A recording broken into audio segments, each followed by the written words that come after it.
പടം കണ്ടു, വൻ പ്രതീക്ഷയിലേ വന്നു. ആ പ്രതീക്ഷയ്ക്കനുസരിച്ച് ഒന്നുമില്ല. ഫസ്റ്റ് ഹാഫിൽ വളരെ കോമഡിയിൽ പറഞ്ഞിട്ട് അത് ഒട്ടും വർക്കൗട്ടായിട്ടില്ല, മുഴുവൻ വളുപ്പമാണ്. ബാലു വർഗീസ് ഓപ്പറേഷൻ ജാവിൽ നന്നായിട്ട് അഭിനയിച്ചാണ് പല സിനിമയിലും. പക്ഷേ ഇതിൽ വളരെ ഓവർ ആക്ടിങ് ആയിട്ട്. പിന്നെ പടത്തിന് ലോജിക്കൽ സംഭവം അടുത്തോട്ട് പോയിട്ടില്ല. ക്ലൈമാക്സ് എക്സ്പെക്റ്റഡുമാണ്, എക്സ്റ്റൻഡറുമാണ്. പക്ഷേ കണ്ടിരിക്കാം.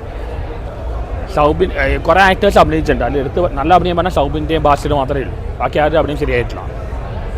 ഇത് എന്തിനാണ് ഇങ്ങനെ ഐപ്പ് കൊടുത്തത് മനസ്സിലായില്ല. അല്ല ഈ കുമ്പളങ്ങി നൈസ് അങ്ങനത്തെ പടമായിട്ടൊന്നും കമ്പയർ ചെയ്യാൻ പറ്റില്ല. എങ്ങും എത്തിയില്ല.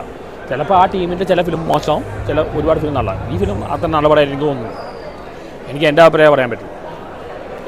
ഇത് വൺ ടൈം പോലും മാറ്റില്ലല്ലേ, ക്ലൈമാക്സിന് മാത്രം വേണ്ടി നമുക്ക് ഇരിക്കാൻ പറ്റില്ല. എനിക്ക് തന്നെ ഇടയ്ക്ക് ഇറങ്ങി പോകാൻ തോന്നി. ഇങ്ങനെ റിവ്യൂ എടുക്കുന്ന വെച്ച് കൊടുത്താൽ ഭയങ്കര ഹൈപ്പ് കൊടുത്തു. അത് ഹൈപ്പിനനുസരിച്ച് ഒന്നുമില്ല. ഹൈപ്പ് കൊടുത്താൽ പ്രശ്നമായി. ഹൈപ്പ് കൊടുത്തില്ല എനിക്ക് മൂവി പോപ്പുലർ പോയാണ്. ഇതിപ്പോൾ ഒരു ആവറേജ് മൂവി ഉള്ളൂല്ല.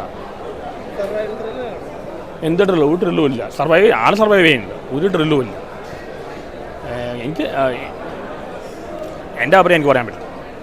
അപ്പോൾ മഞ്ഞുമൽ ബോയ്സ് കണ്ടു. നമ്മുടെ ശ്രീനാഥ് ബാസിയുടെ വേറിട്ട വെസ്റ്റലായിട്ടുള്ള ആക്ടിംഗ് ആണ്, ഗംഭീര ആക്ടിംഗ് എന്ന് പറയാം. ഒരു കർത്തവനെ പോലെയൊക്കെയാണ് അഭിനയിച്ചിരിക്കുന്നത്.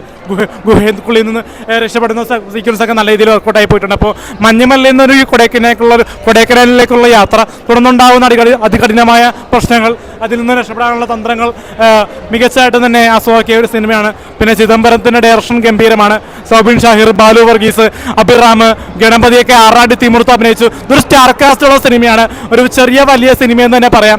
ഗണപതിയൊക്കെ ഗംഭീരമായിട്ട് അഭിനയിച്ചിട്ടുണ്ട്. അപ്പോൾ ഒരു ശ്രീനാഥ് ബാസി, സൗബിൻ ഷാഹിറിൻ്റെ മികച്ചൊരു ചിത്രം എന്ന് തന്നെ പറയാം. അപ്പോൾ മഞ്ഞുമലിലുള്ള ഒരു മഞ്ഞുമൽ അനുഭവങ്ങൾ കാണാൻ താല്പര്യമുള്ളവർക്ക് ധൈര്യമായിട്ടും ഒരു മഞ്ഞുമലിനെ വിശുദ്ധി സൂചിപ്പിക്കുന്ന ഗംഭീരമായിട്ടുള്ള ഒരു മഞ്ഞുമൽ ബോയ്സിൻ്റെ സിനിമയാണ്. അപ്പോൾ ധൈര്യമായിട്ടും തിയേറ്ററിക്കൽ എക്സ്പീരിയൻസ് ഉള്ള ഒരു ഇമോഷണൽ കോമഡി ഡ്രാമയാണ് മഞ്ഞുമൽ ബോയ്സ്. അപ്പോൾ തിയേറ്ററിൽ കാണുക.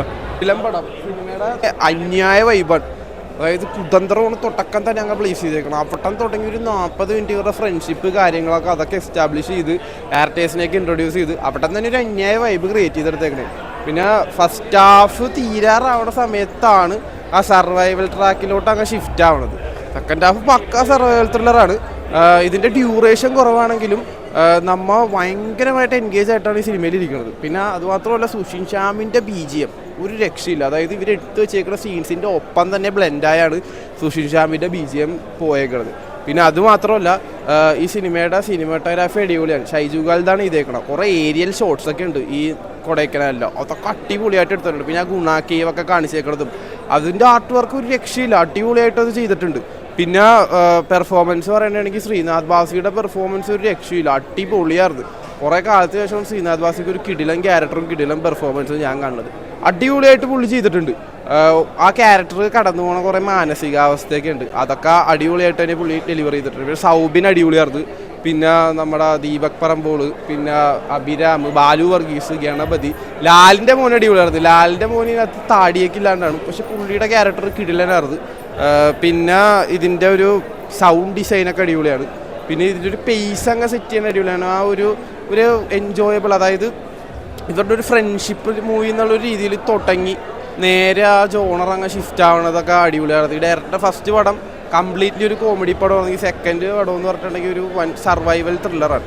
അത് സീറ്റഡ് ത്രില്ലർ. അടുത്തത് നമ്മൾ ഇങ്ങനെ ഇരുന്ന് കാണുന്ന ഒരു ഇതാണ്. പിന്നെ ആക്ടിങ് വൈസ് തകർത്തിട്ടുണ്ട്. ഇവരുടെ കെമിസ്ട്രി തന്നെ അടിപൊളിയാണ് ഈ ആക്ടേഴ്സിൻ്റെ. അത് കാസ്റ്റിംഗ് കിണ്ണം കാസ്റ്റിംഗ് ആണ്. എല്ലാവരും ട്രൂ സ്റ്റോറിയാണ്. എല്ലാവരും അടിപൊളിയായിട്ട് തന്നെ അവരുടെ റോളുകൾ ചെയ്തിട്ടുണ്ട്. പിന്നെ ഈ കൊടൈക്കനാലിലോട്ട് ചെല്ലുമ്പോഴാണ് ആ ടെറൈനൊന്ന് ഷിഫ്റ്റ് ആവണത്. അവിടുത്തെ ഓരോ ആ കേവും കാര്യങ്ങളൊക്കെ കാണിക്കണം. പിന്നെ അവിടുത്തെ ആൾക്കാർ റിയാക്ട് ചെയ്യണത്, ഒരു സംഭവം ഉണ്ടാകുമ്പോൾ അവിടുത്തെ ആൾക്കാർ റിയാക്ട് ചെയ്യണതും പോലീസുകാർ റിയാക്ട് ചെയ്യണതും എല്ലാം അടിപൊളിയായിട്ട് തന്നെ കാണിച്ചിട്ടുണ്ട്. ഓവറോൾ തിയേറ്ററിൽ കാണാൻ പറ്റിയ കിടിലം പടമാണ്. ഒരു കിടിലം സർവൈവൽ ത്രില്ലാണ്. തിയേറ്ററിൽ മിസ്സാക്കരുത് ഞാൻ പറയുള്ളൂ.